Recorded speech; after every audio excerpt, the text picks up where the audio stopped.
Where would you go if you want to leave Western countries in COVID vaccine madness? That's a great question. That's something I've asked myself a lot. And I mean, I'm not here to say that you should take a vaccine or you shouldn't take a vaccine, but if you're one of those people that doesn't want to take one, I mean, what do you do? What do you do if they come out with a, and by the way, if you look at even if this vaccine that they have goes through, for the average Joe, they're not going to be able to get it until maybe the summer of 2020, or excuse me, 2021.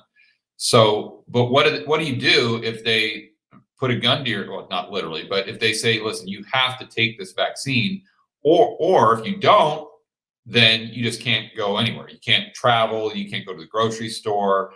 And in the vaccine, they put something that so you can read it. So they put like a metal detector every time you go to the grocery store that beeps to say that you're clear or whatever. And so sure, you can not get the vaccine, but you just can't get on a plane, you can't get on a bus, you can't go into a grocery store, you can't go into a restaurant, you can't go into a gym. What do you do?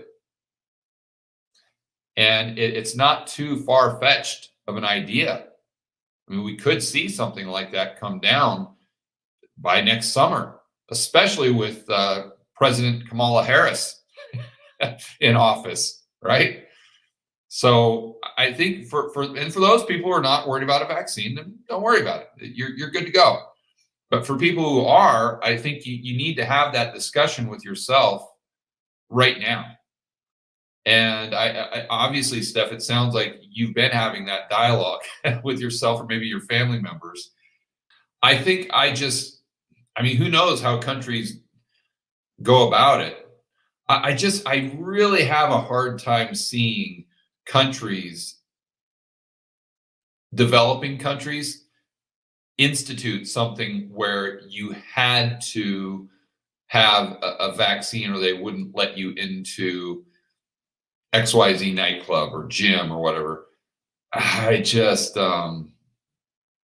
maybe they will, but it's going to be the probabilities of it happening in a country like Colombia or, Tanzania or Montenegro.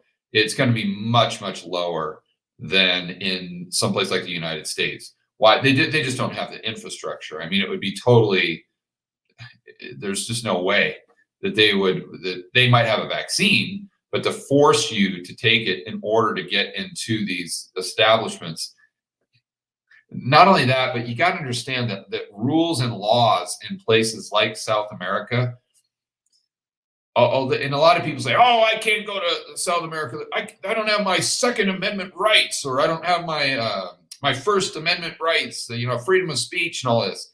And yeah, granted, you've got that on the books in the United States, but in practice, I mean, you really don't have that much freedom of speech. Let's be honest. And whereas a country in like Colombia or some others, that although that's not written into their constitution, I would argue you got a lot more freedom of speech than you do here in the United States.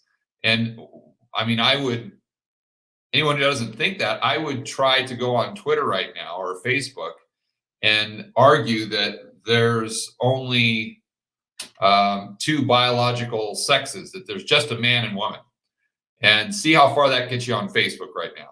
And if you're working in corporate America, if you got a job at like ESPN or Disney or something like that, just try stating that publicly, like on your Twitter feed, and see how long you stay at your job, right? How much freedom of speech is there in practice? Where if you said something like that in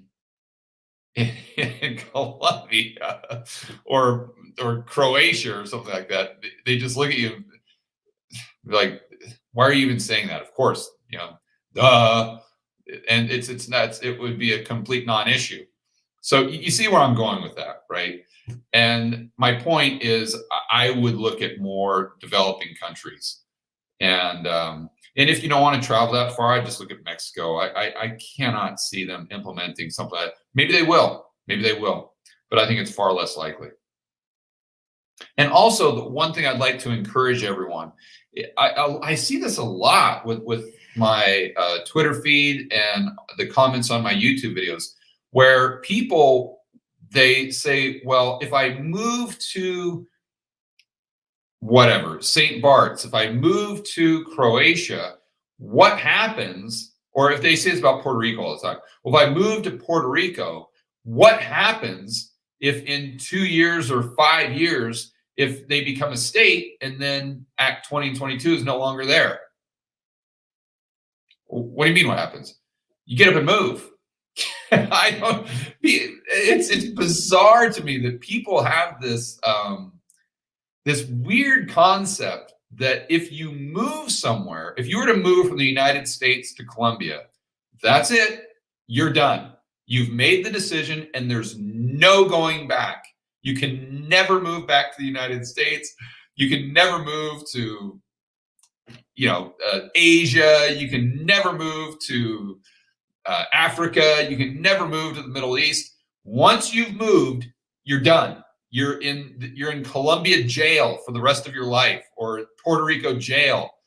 It's just, it's weird. Yeah, you move to Puerto Rico, and if you don't like it, move. Go somewhere else. Just go somewhere where you're happier and you feel as though you're going to have more personal freedom and more liberty, and their values are more aligned with what your priorities are. You're not a vegetable, for heaven's sakes. Just go somewhere else. Don't worry about it that much. I think people get a little they just get freaked out that once they go somewhere, that's it. They're done. They're never, ever, ever leaving ever again for the rest of their lives. And you're only that you're making mountains out of molehills, I think. And that's a mental thing. It doesn't, no one is putting those constraints on you other than yourself.